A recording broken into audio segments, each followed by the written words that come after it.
Bismillahirrahmanirrahim. Assalamualaikum warahmatullahi wabarakatuh. Terima kasih atas kesempatan yang telah diberikan untuk kami dapat mempresentasikan pengabdian masyarakat yang berjudul Edukasi Pencegahan dan Deteksi Dini Komorbid Tuberkulosis dan Diabetes Mellitus atau TBDM pada kader TB HIV Care Aisyah.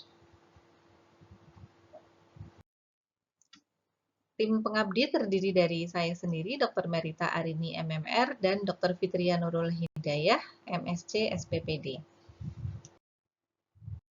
Kegiatan pengabdian masyarakat kali ini dilatar belakangi oleh adanya, sebagaimana yang kita ketahui bahwa Indonesia maupun dunia mengalami yang dikenal sebagai beban ganda penyakit, di mana terdapat penyakit menular sekaligus penyakit tidak menular yang jumlahnya terus-menerus meningkat. Indonesia sendiri pada saat ini masih menduduki peringkat 3 TB di dunia, serta peringkat 7 kasus diabetes mellitus pada pasien dewasa di dunia. Adapun TBDM sendiri merupakan kasus yang merupakan comorbid disease dengan jumlah lonjakan koepidemik yang cukup tinggi, dengan diabetes mellitus merupakan salah satu faktor risiko TB dan sebaliknya, di mana 10 hingga 30% penderita TB di dunia juga menderita diabetes mellitus. Oleh karena itu diperlukan upaya kolaboratif antara pengendalian tuberkulosis dan diabetes mellitus yang melibatkan seluruh pihak. Analisis situasi pada kegiatan pengabdian masyarakat kali ini, yaitu bahwa khususnya di Yogyakarta masih terbatas adanya upaya-upaya pemberdayaan masyarakat berbasis komunitas dalam isu-isu spesifik pencegahan dan pengendalian komorbiditas kronik disease, khususnya TBDM, bahwa dalam studi pendahuluan yang telah kami lakukan sebelumnya belum pernah dilakukan upaya khusus terkait edukasi TBDM pada kader maupun komunitas pendukung lainnya. Adapun TB HIV Care Aisyah merupakan salah satu komunitas pendukung yang telah lama dibentuk dan telah melakukan berbagai upaya promosi kesehatan, deteksi kasus, dan dukungan penata laksanaan di Indonesia maupun khususnya di Kota Yogyakarta. Adapun dalam penelitian kami sebelumnya, kami telah menyusun adanya suatu media edukasi bersama dengan puskesmas maupun dinas kesehatan serta menguji cobakan pada setting pasien, dan dalam kegiatan pengabdian masyarakat kali ini media edukasi tersebut akan digunakan untuk kelompok kader kesehatan. Tujuan dari kegiatan pengabdian masyarakat kali ini adalah yang pertama meningkatkan pengetahuan kader kesehatan tentang TBDM, kemudian yang kedua adalah meningkatkan kesinambungan program kesehatan yaitu TBDM melalui engagement dengan fasilitas kesehatan setempat, sehingga dalam kegiatan ini dinas kesehatan maupun puskesmas setempat juga dilibatkan baik sebagai lembaga yang dilakukan konsultasi maupun yang turut terlibat dalam melaksanakan pengabdian masyarakat itu sendiri. Mitra dalam kegiatan pengabdian masyarakat kali ini adalah TB HIV Care Aisyah, Kota Yogyakarta, Provinsi Daerah Istimewa Yogyakarta, sehingga dalam pelaksanaannya kegiatan dilaksanakan di Kota Yogyakarta. Adapun metode kegiatan yang kami lakukan merupakan satu siklus participatory action research di mana terdapat 4 kegiatan sekuensial yang dilakukan dimulai dari diagnosing, planning, action, hingga evaluating. Dalam pelaksanaannya, diagnosing yang pertama adalah dilakukan asesmen kebutuhan komunitas, yaitu para kader TB HIV Care Aisyah dengan melibatkan pengurus. Kemudian dilakukan perencanaan yang melibatkan pengurus TB HIV Care Aisyah. Kemudian juga dilakukan koordinasi dengan dinas kesehatan dan puskesmas setempat.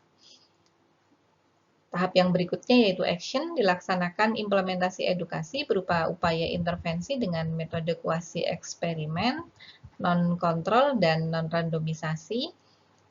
Kemudian dilakukan evaluasi terhadap feedback dari peserta, pengurus, maupun puskesmas yang turut melaksanakan pengabdian masyarakat, serta evaluasi peningkatan pengetahuan kader melalui upaya edukasi dengan analisis statistik.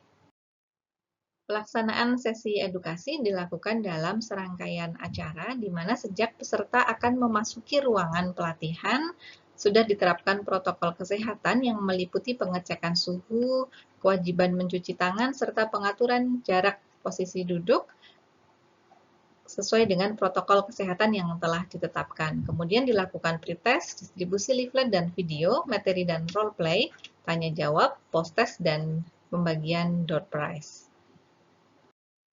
Pada sesi materi yang pertama disampaikan oleh tim pengabdi, di mana di sini disampaikan tentang aspek klinis TB-DM yang meliputi faktor risiko, gejala, bahaya TB-DM, pencegahan, serta deteksi kasus.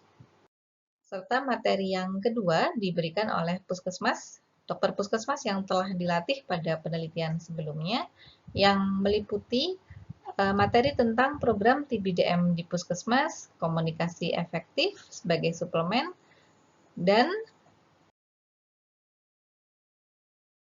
hasil pengabdian masyarakat kali ini feedback didapatkan dari observasi maupun wawancara dengan pengurus maupun petugas puskesmas yang telah terlatih dan turut mengikuti kegiatan pengabdian masyarakat untuk mengkaji beberapa indikator terkait dengan acceptability dan appropriateness. Di sini nampak bahwa peserta antusias mengikuti seluruh rangkaian acara hingga selesai dan aktif bertanya maupun menjawab berbagai pertanyaan. Secara statistik kami mengumpulkan beberapa data demografi di mana di sini didapatkan mayoritas kader adalah perempuan, usia mayoritas berada pada rentang 51 hingga 60 tahun dengan rata-rata usia kader adalah 53 tahun. Pendidikan mayoritas adalah SMA dan diploma atau S1 sehingga di sini nampak bahwa kader umumnya memiliki tingkat pendidikan yang relatif baik. Pekerjaan kader pada umumnya juga merupakan ibu rumah tangga atau berada di sektor swasta. Adapun lama menjadi kader umumnya kurang dari 5 tahun dengan rata-rata 2,78 tahun. Sedangkan rata skor pengetahuan kader didapatkan peningkatan pada setiap domain maupun skor total di sini dapat dilihat pada diagram batang di mana warna kuning merupakan post-test dan warna merah merupakan pretest. Pada hasil analisis statistik, di sini didapatkan bahwa skor tidak berdistribusi normal, maka digunakan uji Wilcoxon, didapatkan bahwa terdapat peningkatan signifikan pada domain gejala TB-DM, bahaya TB-DM, dan skor total. Adapun gejala TB secara umum dan upaya kader tidak terdapat peningkatan signifikan karena sebagaimana kita ketahui, umumnya kader TB telah memiliki pengetahuan yang relatif baik tentang TB pada umumnya. Sehingga edukasi di sini ternyata meningkatkan pengetahuan kader dan hal ini sesuai dengan hasil-hasil penelitian maupun pengabdian masyarakat di Indonesia maupun di berbagai negara. Serta media edukasi memang ternyata memiliki dampak yang positif dalam meningkatkan pemahaman peserta di samping penjelasan secara oral oleh edukator. Dan upaya edukasi yang bersifat multifasat pada pengabdian masyarakat kali ini dinyatakan acceptable dan appropriate karena memenuhi beberapa indikator yang ditetapkan. Namun demikian, terdapat berbagai keterbatasan dan hal ini perlu ditingkatkan dalam upaya pengabdian maupun penelitian selanjutnya, bahwa di sini belum dilakukan praktik atau implementasi di lapangan, kemudian belum dilakukan evaluasi jangka panjang untuk menilai implementation outcome. Hal ini disebabkan karena keterbatasan dalam pandemi COVID-19 dan kader umumnya tidak terlalu memiliki literasi teknologi yang cukup baik, sehingga survei secara online juga di sini sulit dilakukan.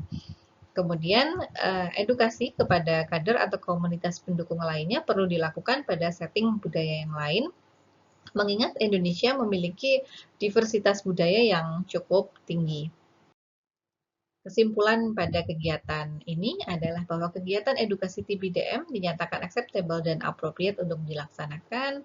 Terdapat perbedaan bermakna skor pengetahuan kader sebelum dan sesudah sesi edukasi dan media edukasi yang digunakan bermanfaat meningkatkan pemahaman kader. Sekian, terima kasih. Bersama kita bisa cegah, temukan, dan obati TB-DM. Wassalamualaikum warahmatullahi wabarakatuh.